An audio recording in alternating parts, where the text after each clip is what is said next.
natin si Presidential Spokesperson Ernesto Abella dito sa Rizal Hall. Good morning, sir. Good morning, Brad. Yes, ngayon po sa pagkakataong ito, ano po ang nararamdaman niyo? Kasi ito na yon. Ilang sandali na lamang at magsisimula na po kayo ng inyong tungkulin bilang Presidential Spokesperson. Tama. It's very exciting actually, Rocky. No? Yung maharap tayo sa bagong bayan. Bagong administrasyon, it's a new day. And we're very, very excited. I'm sure all the people are. Secretary, ano po yung talagang trust at saka yung mensahe ni President-elect Duterte sa publiko? Kasi alam naman niyo po na naging matigas ang mga naging pahayag ni President-elect Duterte pagdating sa issue ng illegal na droga at kriminalidad. Ito, those are real issues, Pero at the very heart, at the very essence of the heart of the president is manumbalik yung trust. Yung trust ng tao sa gobyerno, sa mga civil servants, magkaroon ng trust at hope. Masauli yun sa masauli. Bago po kayo magtungo lahat dito sa Maynila para sa panunumpa ni President-elect Rodrigo Duterte, nagkaroon po ba muna kayo ng mga nagkaroon ba siya ng tulong sa inyo at mensahe para sa pagsisimula ng inyong trabaho? Sa sarili ko?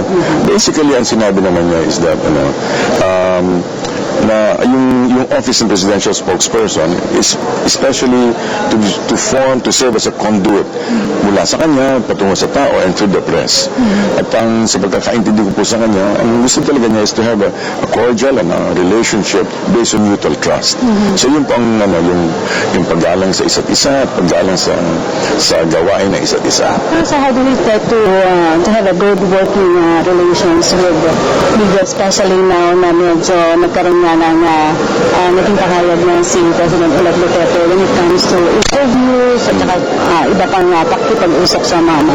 Yun ang isang bagay siguro na kailangan natin tandaan. The President is always listening. Always listening at pinaparating naman niya sa tao. Pinaparating niya sa the various agencies, various departments, and also to the spokesperson. Yung talagang nasa puso niya. At alam po niya sa the very heart of President-elect Duterte. Ano siya basically gusto niya yung the well-being ng tao. So, yun ang trabaho lang kanya. Wala masyadong sometimes naiintindihan niya, sometimes is misunderstood. But basically, yung kanya trabaho lang, walang personal. Okay, maging matagal niyo nang kakilala si President-elect Duterte kasi sinabi niya maging simple lamang ang panunumpa.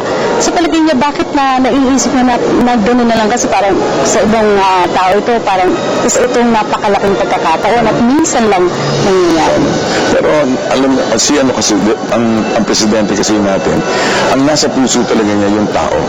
Ang ayaw niya may naiiwan. He doesn't want anybody left behind. So as much as possible kung pwede simple lang para hindi maramdaman ng tao na may naiiwan. Pero sir, si President Duterte ba mag-stay din dito sa Malacanang or gusto niya talaga sa Davao? Siyempre, kung gusto lang sa Davao, but ano po siya is the president of all. Hindi lang siya president ng taga Davao, kundi president ng Pilipinas. So he will also be staying alive a lot of time here. Okay, maraming salamat po, Secretary Abella. Si Presidential Spokesperson Ernesto Abella. Back to you, Cathy and Aldo. Okay, maraming salamat kasama Rocky Ignacio na tunghayan natin, Aljo, yung naging panayam sa tagapagsalita ng Pangulo, si Secretary Abella, kung saan sinasabi nga niya na nais ni President-elect Duterte na walang maiwan, na mai-communicate niya yung kanyang mensahe sa taong bayan. Kaya na meron ng Panakanyang sa Davao. Ito yung Malacanang dyan sa Davao.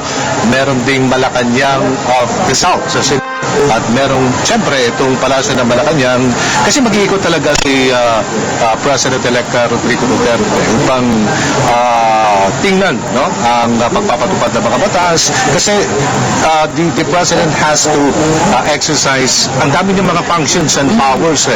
Ang direct control and supervision sa executive department at ang supervision din sa local government units. So, iikutin niya talaga ang buong kapuluan. Kaya't kung maaari, kasabi nga niya, comfort zone sa kanya, yung bahay niya sa Davao. So, I expect natin na babalik at uuwi si President-elect Rodrigo Duterte diha sa Dakbayan sa Davao.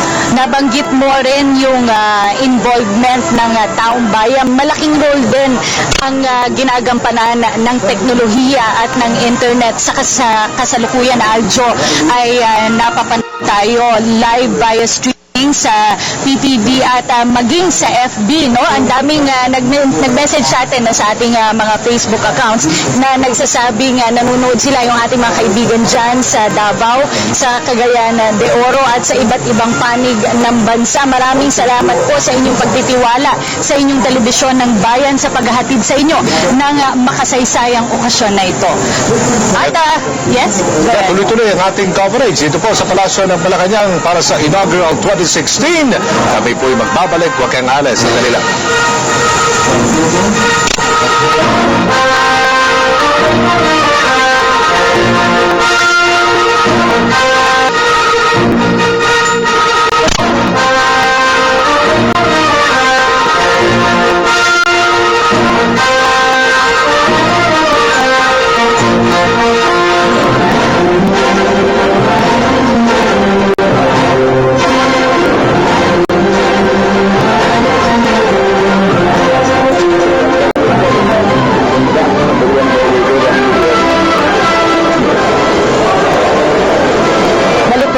Sa inaugural ni President-elect Rodrigo Duterte. Nandito rin tayo sa Rizal Ceremonial Hall at makakasama po natin si incoming DOLE Secretary Silvestre Bello. Good morning po. Good morning po.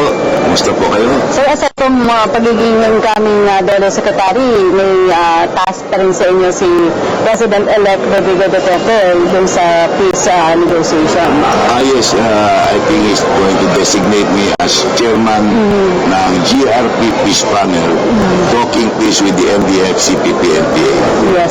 So, speaking of DOLE, marami naman po kasi usapin ang laging nangyayari din sa DOLE at ang sinasabi nga dito yung maraming gustong ipatupad na reforma si President-elect Rodrigo Duterte at tiyakin rin yung pagkakaroon ng maayos at yung proper compensation sa mga Filipino workers. Totoo yan, no? That is the first marching order of President Duterte, and that is to end itong ENDO. And aside from that, gusto na rin mahinto na yung contractualization ng mga ating empleyado. Para naman they can gain the status of regularization. So yun ang aming unang tututukan. So, paano po ang una natin gagawing sistema doon? Yung mga initial steps? Well, we have to talk to the employers para naman hindi sila mabibigla. So we have to explain to them na mayroong batas na dapat ipatupad. And they have to follow this even if it means costing them some additional peso. Pero sasabihin naman namin sa kanila na kapag yung manggagawa o employee ay mabigyan ng regular status, bibigay sa kanyang mga statutory benefits, he will be properly motivated. At kapag ang mga trabahante mo ay happy, magaganda ang trabaho nila. And kapag maganda ang trabaho ng mga empleyado, kaganda ang negosyo. Paano natin gagawin yun, sir? Kasi nagiging usapin pa rin yung sinasabing job mismatch. Ano po ang magiging programa ng DOLE ukol dito? Ayun, dahil we have to study yung sinabi ng ating Pangulo na we should consider equalizing yung salary level ng mga taga-probinsya at ang nasa dito sa Metro Manila. Kasi sa napapansin ng ating Pangulo na kaya maraming nagano dito, pumupunta dito, nag-oversupply tayo dito dahil iniiwanan nila doon dahil mas maba ang kanilang salary grades. Pagdating naman po sa peace and security, dahil kayo nga yung tatayong ang chief, ano naman po yung mga una ng gagawing hakbang nyo? Kasi nagkaroon na kayo ng mga initial na pag-uusap with NDF. Well, I'm very happy to announce that because of the effort of the President, we were able to convince the NDF, CPP, NPA to go back to the peace table. And that is what we are going to do either the 3rd or last week of July. At kakibat niyan, the moment na magkaroon ng formal resumption, we are seriously considering to recommend to the President that he will declare a unilateral ceasefire. At inaasahan namin na kapag ginawa nun ng ating Pangulo, the NDF also will declare a unilateral ceasefire. So we will have a ceasefire. Napakalaging bagay ito sa ating bansa. Opo. Sir, ito na, ilang minuto na lang o oras. Ito na yung sinasabi natin na magiging formal na pagsisimula ng inyong panunungkulan at ang sinasabi na tungo sa tunay na pagbabago. So ano po ang magiging mensahe niyo sa ating publiko, particularly dun sa workers, Filipino workers? Well, sa ating mga kababayan na manggagawa, huwag kayo pong huwag kayong mag-alala. Nasa puso kayo ng ating Pangulo. He has given me very strict orders to see to it that your welfares are properly protected, especially yung ating mga migrant workers, yung mga OFWs. Sabi niya, titignan mo yung mga ating labor association, pinababayaan nila ang kapakanan ng ating mga manggagawa. Kaya po mga kababayan, yun po ang ating ang nasa utos ng ating Pangulo na alagaan namin ang ating mga gawa, hindi lamang dito sa Pilipinas, kundi sa ibang bansa. And for that matter, sinabi ng ating Pangulo na timbangin ang pag-aalaga natin sa mga manggagawa at ang ating mga employers. Okay, maraming salamat, incoming Secretary Dolo. Si incoming Dolo Secretary Sylvester Bello at sa kasalukuyan po ay nagsisimula ng magsidatingan dito sa Rizal Hall ang mga panauhin o yung guest ni President-elect Rodrigo Duterte. Alam naman po natin na naging parang konti lang po talaga at piling-pili ang nais ni President-elect Rodrigo Duterte dahil sinasabi nga na maliit ang venue kaya umaabot lamang po sa mahigit 600 ang mga bisita kasama na po ang mga kaibigan at ang kanyang unang pamilya. At ang iba pang mga kaganapan, ibibigay natin na Cathy, Aljo. Maraming salamat, Rocky Ignacio, na nakapanayam ang incoming Secretary ng Department of Labor and Employment, Silvestre Bello III. Aljo, isa sa mga naging pangako ni President-elect Rodrigo Duterte nung kanyang kampanya ay wawakasan na daw yung ENDO o yung kontraktualisasyon. At marami sa ating mga kababayang mga manggagawa ang natuwa dito dahil alam po natin na ito ay isang regular na practice at sinabi pa nga ng isa sa mga naging tagapagsalita ni President-elect Duterte na uumpisahan itong pagwawakas ng kontraktualisasyon sa ilan sa mga ahensya ng pamahalaan. Ito yung, meron kasing labor contracting only provision sa ating labor code. Pero ang ibang mga employees kasi dito, Kathy, ay sinicircumvent what the law really provides. Pag may employer-employee relationship, 6 months kagad, probationary period. Ilalagay kagad ang isang empleyado. Nangyari kasi 555. Diba brand ng sardinas yan? Pero nangyari kasi, every 5 months, ite-terminate. Tapos kukunin na naman. Iba na naman. Tapos 5 months, Ibang ite-terminate. kontrata. Pag may employee-employee relationship, talagang magkakaroon ng probationary period yan. At bibigyan ng pagkakataon na maging regular.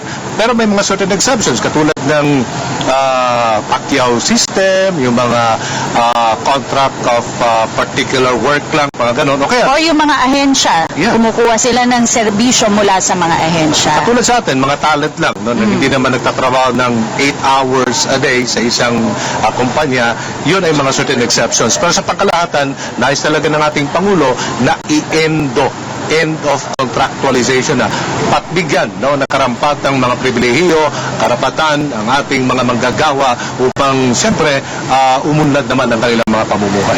Aljo, kanina napag-usapan natin na naging mahaba na nga ang career ni President-elect Duterte sa politika, mahigit kumulang 25 taon. Ngunit lingid sa kalaman ng ating mga kababayan, hindi lang naman mayor ng Davao ang hinawakang posisyon ng ating magiging Pangulo. Kaya panoorin po natin ang ulat na ito. Ayon sa COMELEC, sa botong 16.6 million, nanalo bilang ika-16 na Pangulo ng Pilipinas si Rodrigo Roa Duterte. Kilala sa kanyang madisiplinang pamumuno, si incoming President Duterte ay isang lokal na opisyal na mahigpit na lumalaban sa kriminalidad, lalo na ang iligal na droga at korupsyon. Isinilang kina Vicente Duterte at Soledad Soleng Roa noong March 28, 1945 sa Maasin, Southern Leyte. Nakilala ang batang si Rodi bilang isang matapang na estudyante na humantong pa sa ilang beses ng pagkakasuspindi. Ngunit hindi ito naging hadlang sa kanya upang magtagumpay bilang isang lingkod bayan. Nagtapos siya ng Bachelor of Arts in Political Science sa Lyceum of the Philippines. Kalaunay kumuha ng law sa San Pedro Law School at pumasa sa bar noong 1972. Naging special counsel mula 1977 hanggang 1979. Naging prosecutor naman mula taong 1979 hanggang 1986. Matapos ang EDSA Revolution, ay naitalaga naman si Digong bilang OIC Vice Mayor. Nanalo siya bilang alkalde ng lungsod ng Davao noong 1988. Minsan hindi siya natalo sa mga pagkakataong tumakbo siya ng alkalde sa 5 halalan na naudulot lamang noong 1998 nang manalong kongresista ng unang distrito ng lungsod. Sa ilalim ng kanyang pamumuno, nakilala ang lungsod ng Davao dahil sa kaayusan nito at madisiplinang mga mamamayan. Ilang sa mga naipatupad niya sa lungsod ay ang kauna-unahang Anti-Discrimination Ordinance, Firecracker Ban, Total No Smoking Ordinance, matinding paglaban sa krimen sa pamamagitan ng curfew sa mga minor de edad, at ang Davao 911 na itinuturing na pinakamodernong emergency response center sa bansa. Nagtakda rin siya ng representasyon para sa mga lumad at moro sa pamahalaang lokal ng Davao para mas maiparating nila ang kanilang mga hinaing. Sa kabila ng mga limitasyon sa kapangyarihan bilang lokal na opisyal, ay naging matulungin pa rin si Duterte sa kanyang mga kababayan. Naranasan ng mga taga-Eastern Visayas ang taus-pusong pagtulong ng Davao City nang manalasa ang bagyong Yolanda. Ang mga magaganda niyang nagawa sa lungsod ang nagbigay daan sa ilang kababayan na kumbinsing tumakbo si Mayor Digong sa pagkapangulo. Sa unay tumanggi, ngunit kalaunay pumayag na rin siyang sumuong sa mas magulong mundo ng national politics. Sa kanyang panunumpa ngayong araw ay gagawa ng kasaysayan si Mayor Digong bilang pinakamatandang nahalal na pangulo, unang alkalde na tumalungtong mula sa pagka-mayor hanggang sa pinakamataas na punong ehekutibo.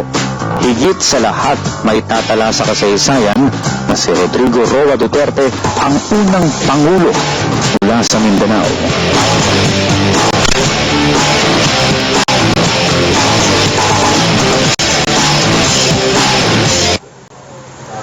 And with that, kasama natin, taga-Dakbayan sa Davao, Barangay Kapitan Diaz Dakbayan sa Davao, at hikala ni Mayor and the President-elect Rodrigo Duterte, ang Pangulo ng Rudy Duterte. Grupong humimok na tumakbo bilang Pangulo si President-elect Duterte, Kapitan Barba Sengkita pa sa Davao, may buntag kap. Ay buntag po sa Aljo at Ma'am Cathy.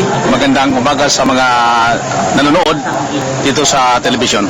Anong nakikita mong katangian kay President-elect Duterte na dapat tularan ng bawat isa, Kapitan? Well, mga imposible dahil ang wala sa iba, makita natin kay President Rodrigo Duterte dahil sa kanyang pagdumala o pagdadala sa kanyang administrasyon mula sa Davao City at sa Mindanao. So, hindi ko talaga akalain na ganito ang mangyari sa buhay ko na bilang founder at national president ng Duterte for President 2016 movement ay talagang para sa akin kabado, excited at masayang-masaya. Kap, kayo po ang nag-umpisa nga na mag-udyok kay President-elect Duterte na tumakbo. Ano yung una niyang naging reaksyon? Was he interested? Kasi parang naging pabago-bago yung kanyang desisyon noong umpisa. Minsan talagang hindi mo maintindihan dahil talagang sinusukal namin ang buhay namin. Ayaw talaga ni Mayor tumakbo talaga. Sabi sa akin, hindi ako interesado at may sakit ako, matanda na at wala pang pera. Hindi talaga ako natakbo. ang ginawa namin, hindi kami nagpadala sa aming mga, yung sinasabi niya, kami ay patuloy rin na umikot sa buong Pilipinas, nag-isat kami sa Davao City, buong Pilipinas inikot namin, parang awareness sa mga tao na kailangan talaga pataguin natin si Mayor Duterte bilang presidente dahil ang nakita ko lang sa kanya is the only man can unite the Filipino people. Tingnan mo ngayon, wala pa siya, bago pa lang at hindi pa nakaupo sa Malacanang ay marami ng pagbabago sa ating bansa. Una ning higayon karong kapitan na magpasalamat na sa tanang nitabang kay President-elect Duterte nga iboto siya noong 2016. Kini na ang higayon nga pasalamatan nimo, unsan nimo pagpapasalamat sa mga taong buot nitabang kay President Duterte. Unang-unang kauban ako sa taas karon dito sa Malacanang pala si Barangay Kapitan Marlon Maliti, ang Secretary General ng Movement, si I. Villarosa ng Bacolod, si Governor Ting o Congressman Ting, mangundidato ng Sultan Kudarat, si Governor-elect Pax Mangundidato, Charles Lotinia, sila si Dato Mike Apas, sila si Director Alquisa ng DPWH, Regional 11, at si Mr. Maximo Rastel at Dennis Banduho ng Davao City. Magandang umaga dyan sa inyo. Nandito na ngayon ang inyong kaibigan sa Palasyo ng Malacanang para mag-witness sa oath-taking ceremony ngayong umaga. Kap, bilang panghuling tanong, sinasabi po, ipinangangako po ng President-elect Duterte yung pagbabago. Kayo po, ano pong pagbabago ang gusto nyong makitang ipatupad niya? Alam mo, rampat kayo ng problema ng ating truwa ng Pilipinas at maraming gutom, livelihood, maraming sa mga graft and corruption. Hindi man talaga mapabago yung ating bansa, ang ating administrasyon kung nandun pa rin yung corruption. Yan talaga ang focus ngayon ni President Roddy Duterte para sa ating mga... sa palagay ko, within 6 months, talagang maniwala ko na pwede na mabago ang ating bansang Pilipinas. Okay, daghang salamat, maraming salamat Kapitan Mar Masangkit, Dakbayan sa Davao. Salamat Good luck, po, sir. salamat. Salamat at kay Ma'am Cathy. Thank you very much. Okay. Samantala, patuloy pa rin po ang pagdating ng mga panauhin para saksihan ang inaugurasyon ni President-elect Rodrigo Duterte. Sa puntong ito ay balikan po natin ang ating kasamang si Rocky Ignacio para sa pinakahuling ulat mula sa Rizal Hall ng Malacanang. Rocky.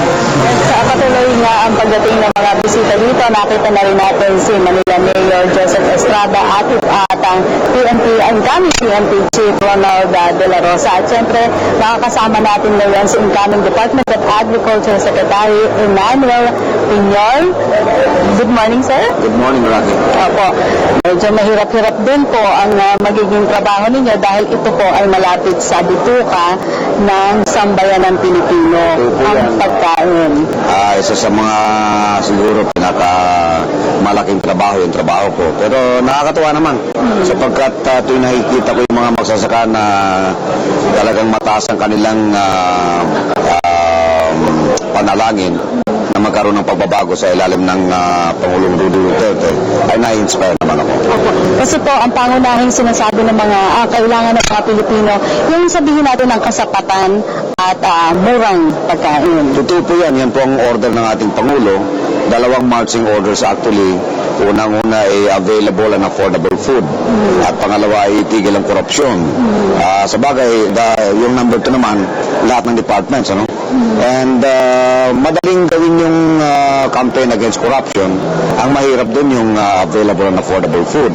Sapagkat para maging available, dapat sagana yung pagkain at malakas yung produksyon ng ating mga magsasaka at mangingisda. At para maging affordable, dapat mataas na yung income ng ating mga tao at mababa yung presyo ng pagkain. So medyo yan ang mahirap na utos ng ating Pangulo, pero palagay ko kaya natin gawin. Kasi ang sinasabi nga yung murang presyo ng bigas ang kailangan ngayon dahil ang sinasabi nga po ng nakaraang administrasyon, dapat na-target na natin yung pagkakaroon ng rice efficiency. Actually, inikot ko ang buong Pilipinas except for a few island provinces na hindi ko napuntahan. At ako naniniwala na given the needed support, we will be able to achieve rice sufficiency. Sinasabi ko kasi hindi na to choice. It is a must. Sapagkat nakita na natin nung nakalipas na El Nino na tumama sa ating bayan. Ang takot ko lang dyan, kapag sabay-sabay tayong tinamaan, Thailand,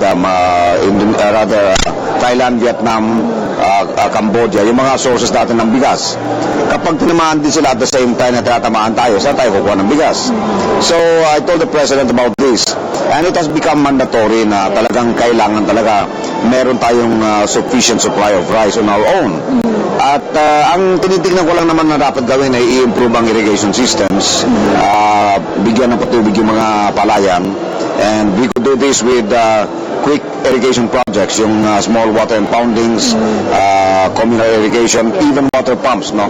Ang iba dyan, gumagawa tayo ngayon ng model ng solar-powered irrigation system, no? We will come up with 3 prototypes in 3 areas all over the country. At ang pangalawa ay magandang klaseng binhi.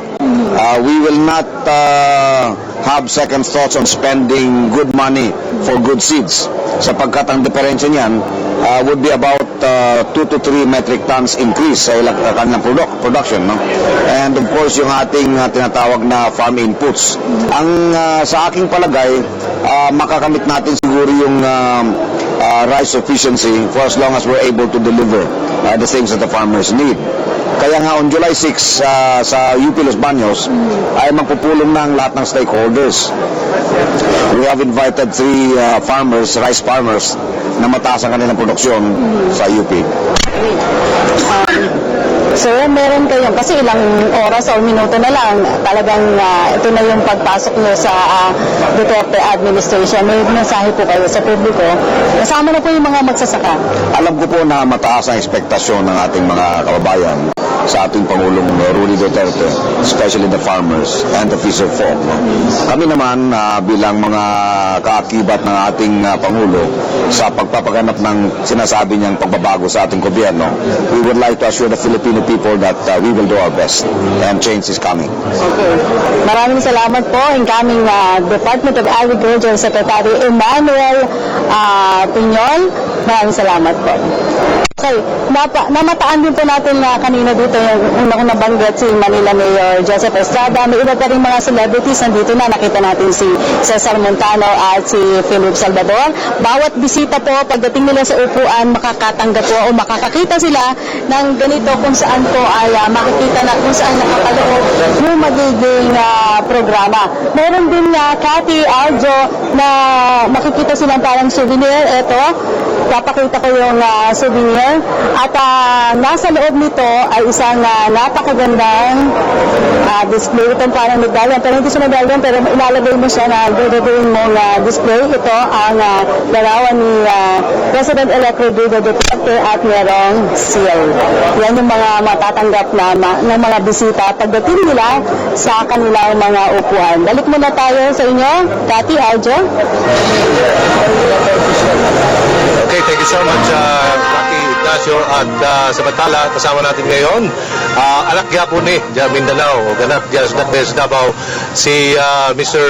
Pete Lavinia, campaign spokesperson ni President-elect Rodrigo Duterte. May buntag, sir. Good morning, maayong buntag, Al. Magandang umaga sa lahat na nanonood. Ay pong unang araw ng mamayang hapon actually, ang unang araw ng office ni President-elect Rodrigo Duterte after the inauguration, after the oath taking, at napakaraming dapat gawin. Dagang kayo dapat buhaton, Mr. Pete. Saan po tayo magsisimula talaga, sir? Well, nakakatuwa nga na ito'y huling araw ng buwan, pero unang araw ng pagbabago. Magsisimula siyempre ang darating na Pangulo sa pagsiset ng tone and agenda ng gagawin niya sa susunod na 6 na taon. Makikita natin ang bagong estilo ng pamamalakad ng ating bansa. Isiset agad niya yan sa kanyang talumpati pa lang no? Para talagang ma-feel ng taong bayan, lalong-lalo na medyo mataas ang expectations, Yes. no? Na kailangan talaga ng tunay na pagbabago simula sa leadership, sa top leadership ng ating bansa. Pag pinag-usapan po natin yung pagbabago, Mr. Lavinia, maging si President-elect Duterte ay nagsasabi na siya rin daw ay magbabago. Come 12:01, ngayong pong tanghali, what do we expect to see from the President? Well, mahusay naman ang ating darating na Pangulo sa pakikitungo sa mga tao. Marunong din siyang mag-adjust. No? He will adjust, of course. The office of the President has certain protocols and it has prestige that we have to respect. Alam din yan ng ating darating na Pangulo, so mag-a-adjust siya. Ang panawagan natin sa ating mga kababayan, mag-adjust din tayong lahat. Mga kaibigan natin sa media, we have also to adjust, di ba? Iba na ang ating magiging estilo. Lahat tayo kailangang magbago.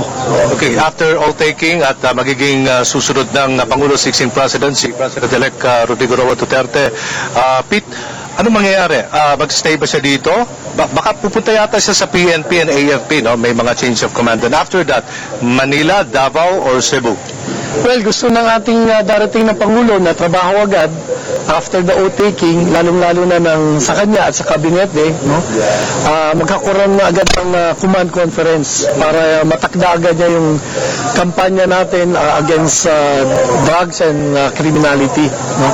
Ang magiging estilo siguro, may ilang araw na nasa Davao siya. Meron na nga sabing Malacanang of the South. Ilang araw dito sa Malacanang, sa Manila.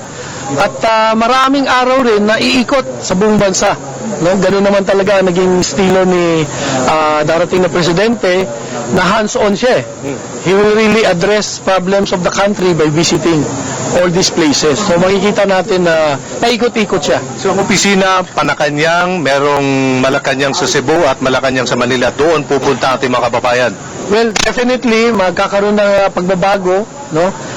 Titingnan natin yung mga magiging schedule, pero siyempre pag-uusapan din yung protocols niyan at lalong-lalo na sa security and safety of the President dahil hindi rin madaling pag-isipan at pagplanuhin ang mga travels, no?